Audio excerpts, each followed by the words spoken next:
Before we get started in the actual study of the Hindu stages of life, I want you to contemplate this idea, and to make it more personal, consider this question to be, what do you want from your life? And if you were to think about your life as if you were 80 years old, or not, at the very end of it, if you were to look back on your life and to say, okay, I have experienced all these things, I've done all these things, what would those things be that would amount to a feeling of fulfillment? So what I want you to do here is I want you to brainstorm. You can write it down or you can think about it, but I want you to think about it, but I want you to actually come up with a list. Don't just sort of think about it for a second. I want you to really contemplate the things that you want from your life. And the reason it helps to write them down is because it will force you to kind of catalog them. And I also want you to think at what stages you want those things to happen, right? Some of you might want to have children. Some of you might want to have a family. I'm assuming you don't want to have one quite yet. So you might want to also kind of break these down into the stages of your own life when this might happen. So start with this before you move on in the video. Now that you come up with your list, let's look at how Hindus view this in terms of stages of life. For Hindus, there are 4 goals of life. These are basically the things that would make you feel fulfilled according to the ideas of Hinduism. And the idea of dharma is your conduct, and dharma needs to be learned and studied from a very young age. So the brahmacharya phase, I'm sorry for the long Sanskrit names, but the brahmacharya phase, put simply, is the student phase, and it's the phase that all of you are now in.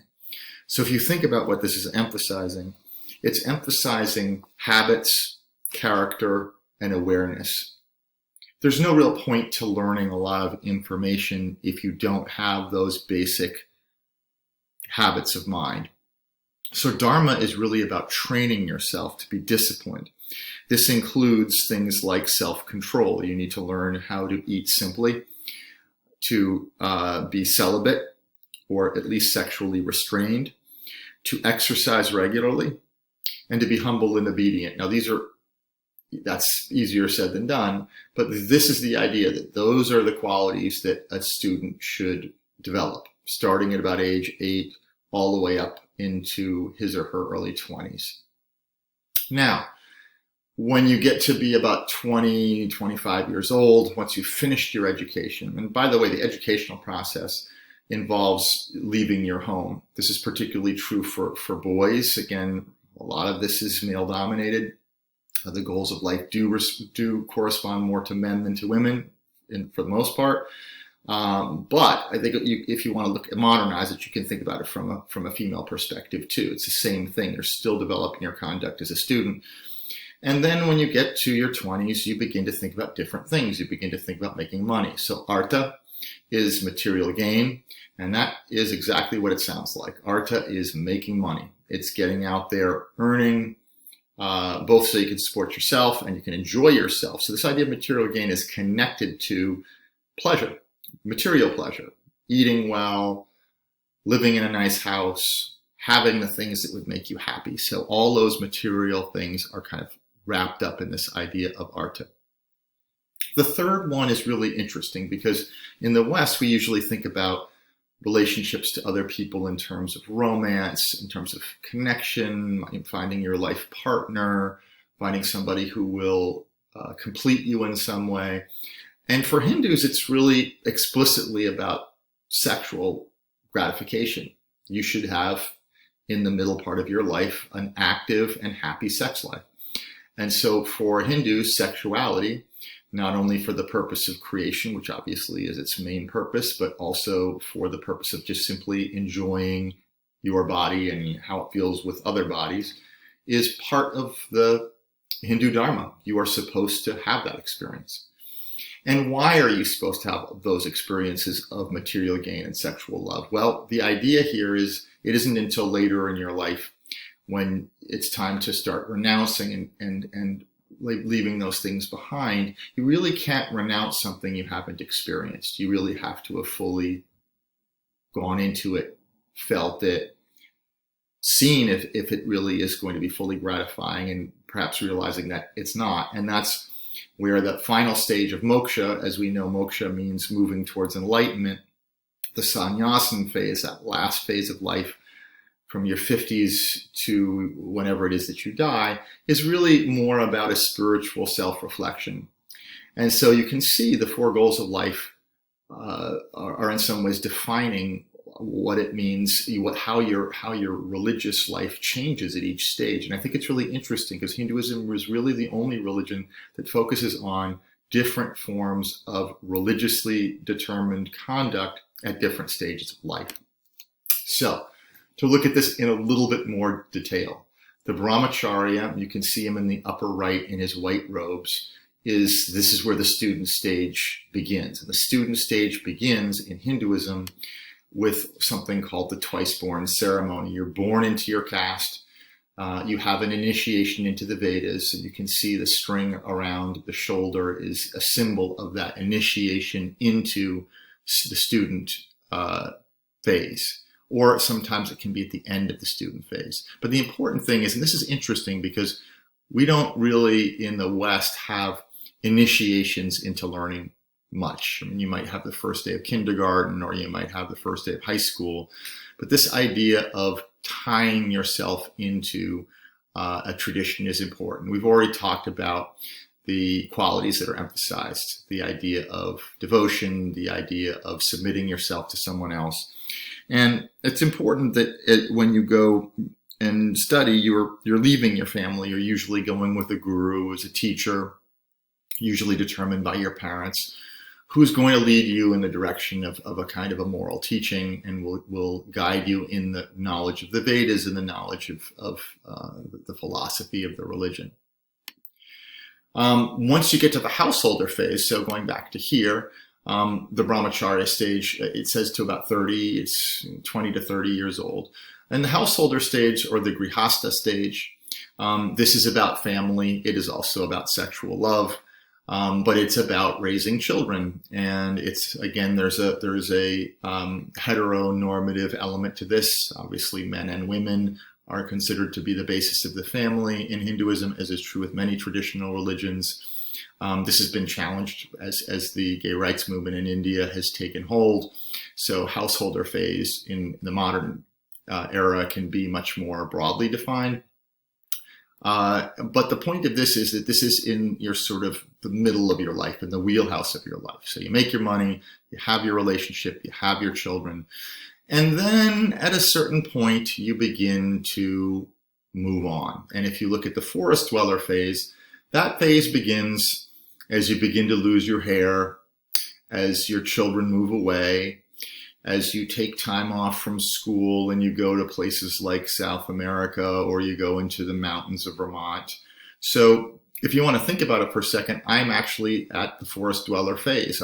It was developmentally appropriate for me from a Hindu perspective to leave my work, to go and start focusing on internal, more spiritual issues, because that's what you should do. Now, if you think about many middle-aged men in America, there's often a denial of this. There's a desire to go back into the householder phase, to sort of double down, either by marrying a younger woman, or getting a nice sports car, or making more money.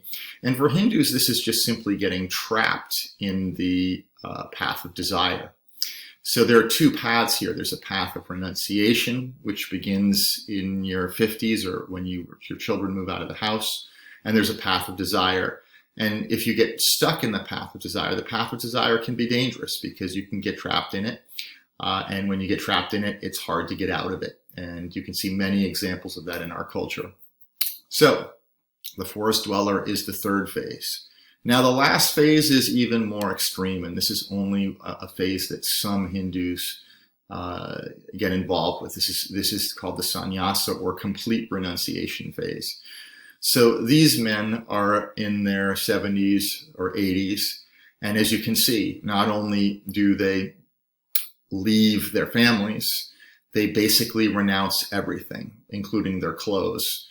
They take off every symbol of any kind of worldly attachment, and they wander, for the most part, naked covered with ash around their village or around their area. In some cases, they may leave. These involve tremendous practices of asceticism, and asceticism is the denial of worldly pleasure.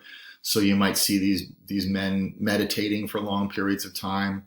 Sometimes they'll stand with a hand over their head for hours at a time to manage the pain and try to get beyond their physical self. You sometimes see these people buried either up to their waist, sometimes even up to their necks, to separate themselves from their bodies. So this is the absolute, complete devotion to renunciation. And it's highly worshipped in India. So when these people come along, they're worshipped almost like gods. The sannyasins are very intensely respected because it's sort of like the complete path of renunciation. Obviously, most people don't do this. It's a little bit much. It's a little extreme. But this gets at the idea of what's really valued in Hinduism. So to go back to this again, the path of desire. The path of desire is in the central part of that. Our artha and kama are the path of desire. The path of renunciation comes with the sannyasin phase.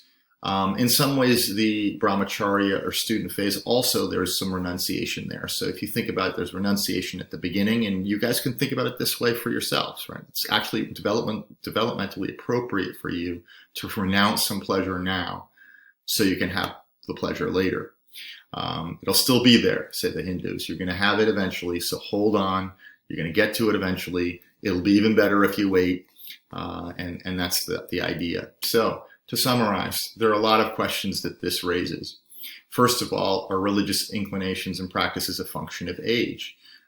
It certainly makes a lot of sense to a lot of people that you wouldn't practice religion the same way when you're a teenager as you would when you're my age, and maybe your feelings about religion will change as you get older.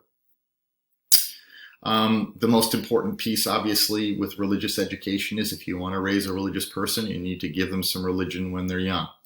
And that's an interesting question if you ever think about having children of your own, which is if you want them to have some sort of religious education, if you don't provide it to them, they're going to be left with having to kind of construct that on their own, which is very difficult to do, particularly if they're at a later phase of life when their interests are elsewhere.